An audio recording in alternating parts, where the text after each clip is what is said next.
અલે મેં તને કીધું કે મને ભૂખ લાગી છે તો તે કીધું કઈ નહીં પડ્યું ને અંદર શાક પડ્યું છે એનું શું?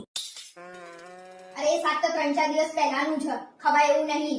અને ખાવાનું હશે તો ખાતા નહીં. આ 3-4 દિવસથી શાક પડી રહ્યું છે. કોકને આપી ના દેવાય, કોક ખાઈ લે અને ના ખાવું જ ફેંકી દઈએ. અંદર મૂકી રાખ્યું તે. તમે તમારું પાણી પીતા હોય તો પી લો ને, બીજી બધી પંચાયત કરાવે. નાની પાડી તમને ફ્રીજ નહીં જોવાનું. અરે હું તો જોવાનો. અને મારા માટે લસણની ચટણી બનાવી હતી, એ ક્યાં ગઈ?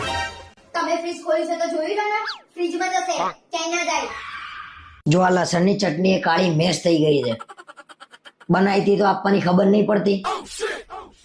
બધું બનાવીને મૂકી રાખું છું. હા તો તમને ખબર છે તો જાતે લઈને કેમ નહીં ખાઈ લેતા? બસ કઈ બી કહીએ ને એટલે કેમ તમે જાતે નહીં કરી લેતા? તો તમને શું લેવા લાયા છીએ? અમને લાયા એટલે બધું અમારે જ કરવાનું હોય, થોડું ઘણું તમારે ના કરાય? હવે તું કઈ બી વસ્તુ બનાવું ને તો તારા રસોડા ઉપર જ મૂકી રાખવાનું. અને જેટલું સિરિયલમાં ધ્યાન આપો છો એટલું ઘરમાં આપો ને તો યારી વાત છે.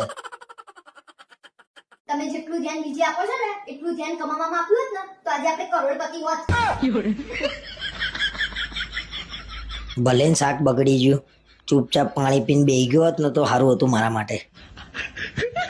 મારા વિડીયો સારા લાગે તો પ્લીઝ લાઇક, શેર અને કોમેન્ટ જરૂર કરજો.